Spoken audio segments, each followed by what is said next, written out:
मैं हमेशा तुमसे कहता हूँ, लेकिन तुम मेरी बात कभी नहीं सुनते हो। तुम्हें पढ़ाई करनी चाहिए। नहीं करनी है।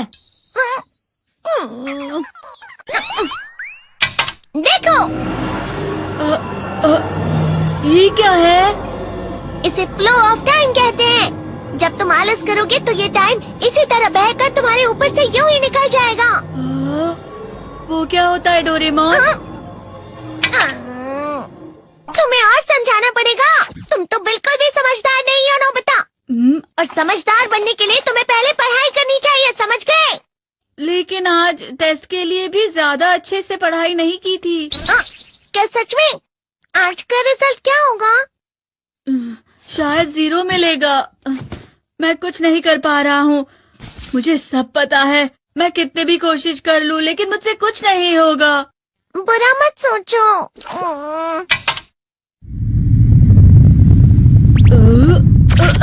ये क्या है? इससे तुम्हें पता लगेगा कि तुम कितना नेगेटिव सोचते हो। और ये कौन सा गैजेट है? ये है embodiment mirror. Flow of time की तरह या नेगेटिव इंसान की तरह इस गैजेट में कुछ शब्दों के एक्सप्रेशंस भरे हुए हैं, जिसे तुम गैजेट की मदद से देख सकते हो। तुमने जो भी कहा मुझे कुछ समझ नहीं आया।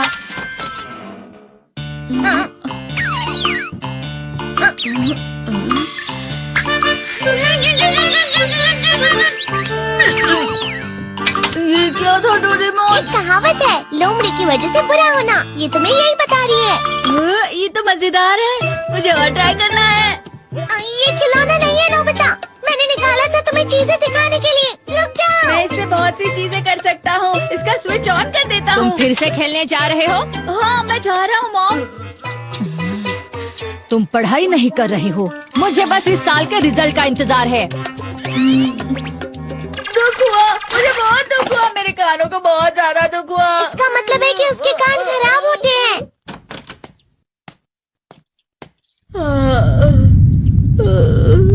ये तो फिर से नेगेटिव बन गया। ला ला ला ला ला ला ला ला पाए पाए पाए पाए पाए। नोबिता, तुम हमेशा नेगेटिव रहते हो और मुझे तो देखो, मैं हमेशा कितना ज्यादा खुश और हंसता रहता हूँ। आज भी 2 लोगों ने मुझे अपने साथ खाने पर आने के लिए कहा है। अब मैं इस कंफ्यूजन में हूँ, मैं किसके साथ जाऊँ? हाँ, अरे मैं लाल हो गया। इसका मतलब है ये? इसका मतलब ये झूठ कह रहा है। झूठ नहीं है, ये सब सच है। अचानक अब नोबिता चमकने लगा। तुम इतना क्यों खुश हो रहे हो? अरे तुम यहाँ हो? अरे तुम दोनों इतने लाल और इतने चमकदार क्यों लग रहे हो? खुशखबरी है, अब से ग्राउंड पर बेसबॉल की स्पेशल ट्रेनिंग होगी। बॉल अच्छे से पकड़ना।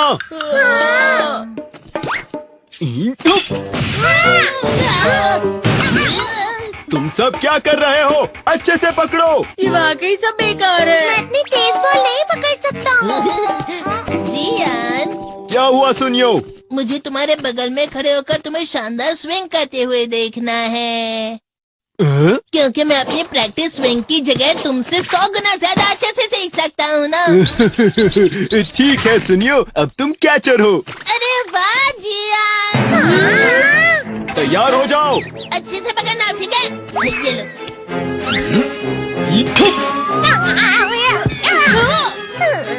क्या कर रहे हो? बॉल सही से पकड़ो। सही से पकड़ो ना, सही से पकड़ो। जियान, तुम वाकई किसी भी खिलाड़ी से कम नहीं हो। क्या सच में सुनियो? हाँ, मैं सच कह रहा हूँ। तुम बड़े बड़े मैच भी खेल सकते हो, बस कर लगाओ। चलो भी सुनियो, मुझे अब शर्म आ रही है। हाँ, वाकई बेसबॉल में किसी भी मैच में कभी भी कोई मुझसे जीत ही नहीं सकता है। जियान तो पिघल गया और बेवकूफ बन गया। हाँ, खिलाड़ी। सुनियो उसे क्या कह रहा होगा? वो जरूर उसे मस्का लगा रहा होगा। मस्का? तुम जैसे नासमझ से निपटना बहुत आसान होता है। जब तुम किसी से झूठ बोलते हो और वो खुश हो जाते हैं, तो उसे मस्का लगाना कहते हैं नोबिता। तुमने मुझसे झूठ कहा? अरे वाह जियान, तुम तो ना। यो मेरा दोस्त अब आगे जाकर बड़े बड़े मैच खेलने वाला है। ये देखकर मैं बहुत खुश हूँ। तुम इतना मस्का क्यों लगा रहे हो? अरे नहीं जियान, मैं तो सच में पूरे मन से तुम्हारी इतनी अच्छी अच्छी तारीफ कर रहा हूँ। हाँ। लेकिन तुम लाल हो रहे हो। तुम झूठ कह रहे हो। नियो, मेरा मजाक उड़ाने की तुम्हारी हिम्मत कैसे हुई? ये तो बहुत मजेदार गैजेट है। अरे हाँ, मैं अभी जाके ये गैजेट शिजुका को भी दिखाता हूँ। जी तो फिर से चमकने लगा।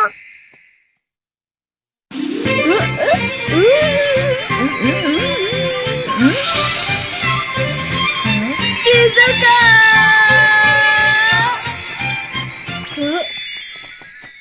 देखी सुकी, लगता नहीं कि आज के टेस्ट में मेरे 90 मार्क्स आ पाएंगे। देखी सोगी तुम्हारे तो पूरे मार्क्स आएंगे ना? मैं कोशिश तो पूरी करता हूँ, लेकिन मुझे भी तुम्हारी तरह हमेशा फुल मार्क्स चाहिए। ऐसा मत कहो शिजुका।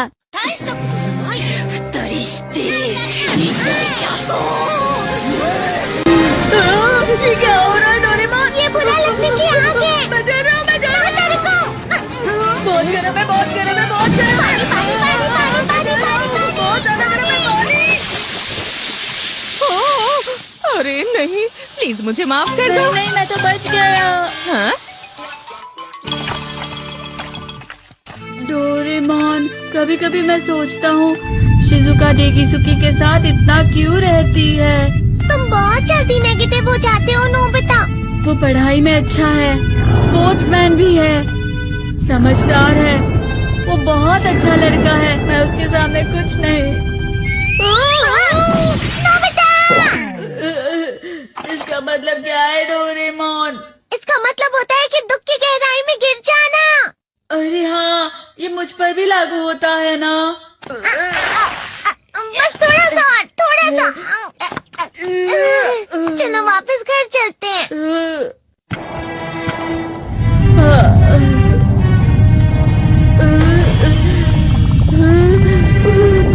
पता नहीं, मेरा शरीर बहुत भारी हो गया है।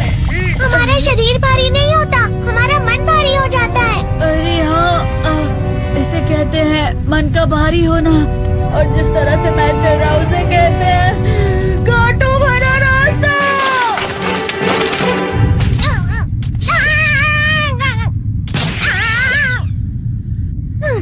तुम अच्छी चीजें नहीं सोच रहे हो नोबिता, थोड़ी सी शांत हो जाओ प्लीज। तुम्हें अच्छी चीजों के बारे में सोचना होगा। मैं नहीं सोच पा रहा, पूरी दुनिया अंधेरे में है। नोबिता चलो। मुझे अकेला छोड़ दो। लेकिन अगर तुम कभी भी मेरी बात नहीं समझते, चले जाओ डोरेमोन। पर नोबिता। कोई भी मुझे नहीं समझता। मुझे ऐसा लगता है जैसे मैं बहुत ज्यादा अकेला हूँ। मैं सबसे दुखी इंसान हूँ। रुक जाओ, तुम वाकई बहुत दुखी होने वाले हो नोबिता, रुक जाओ। ये क्या कर रहे हो डोरेमोन? रुक जाओ। मैं तुम्हें ऐसे ही छोड़ नहीं सकता नोबिता। तुम लोग यहाँ सुबह के वक्त इतने अंधेरे में शोर क्यों कर रहे हो? सर आप? ये तो नोबिता की आवाज है। अच्छी बात है, तुमसे बात करनी थी। मेरा रिजल्ट अच्छा नहीं, इसलिए आप मुझे डांटने आए हैं ना? क्यों डांटूंगा? तुम जानते हो तुम्हें कितने मार्क्स मिले हैं? पता नहीं, लेकिन मुझे हमेशा जो सही जवाब लगता है वो आखिर में गलत ही निकलता है। लेकिन तुमने इस बार ज्यादा गलतियां नहीं की हैं। तुम्हें मिले हैं 65 मार्क्स। तुम कभी कभी तो अच्छी पढ़ाई करते हो। 65 मार्क्स?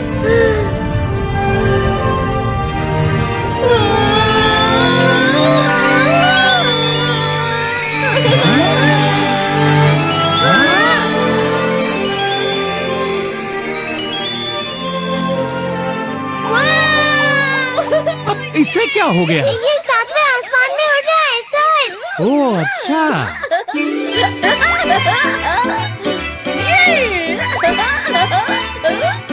इसे कहते हैं खुशी में कला। हाँ मैं जानता हूँ।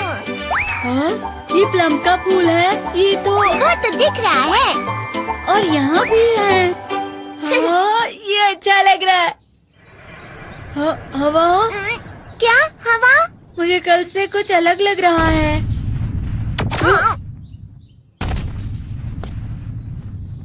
शायद कोई तो पास आ रहा है, शायद उसके बहुत बड़े बड़े कदम है। वो क्या है? मुझे कुछ दिखाई नहीं दे रहा, लेकिन कोई बड़ा लग रहा है। फिर से वही हवा। शायद कोई आने वाला होगा। ये खुशबू तो ये गर्म है।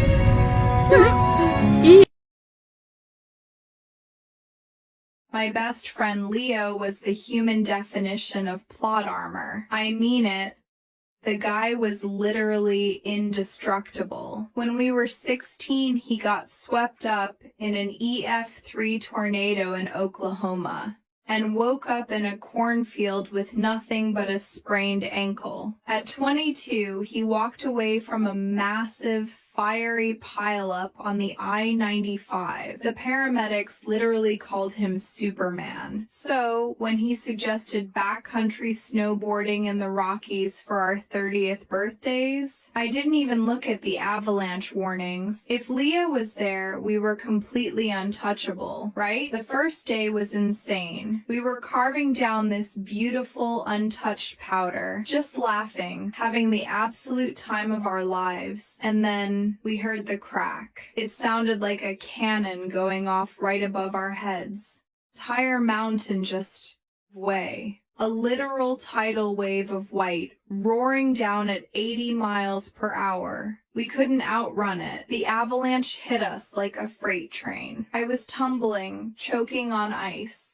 Totally blind, just panicking. Then, I felt Leo's arms wrap around me. In the middle of the chaos, he pulled me violently against his chest, tucking my head down under his chin. "I've got you!" he screamed over the roar. "Remember the tornado? I'm invincible, man. We are going to be fine." He deliberately twisted his body in the snow, putting himself between me and the crushing force of the mountain. He took every hit, every single rock, every devastating impact. When I finally opened my eyes, it was dead silent. I was buried up to my chest, freezing but alive. I dug myself out, screaming his name. "Leo, come on, Superman, where are you?" The search and rescue team found him 3 hours later. I watched the lead medic walk over to me, look down, and just shake his head. His plot armor finally broke. People always say Leo was the luckiest guy in the world to survive all those crazy accidents, but they're wrong. I was the lucky one because he gave his very last miracle to me.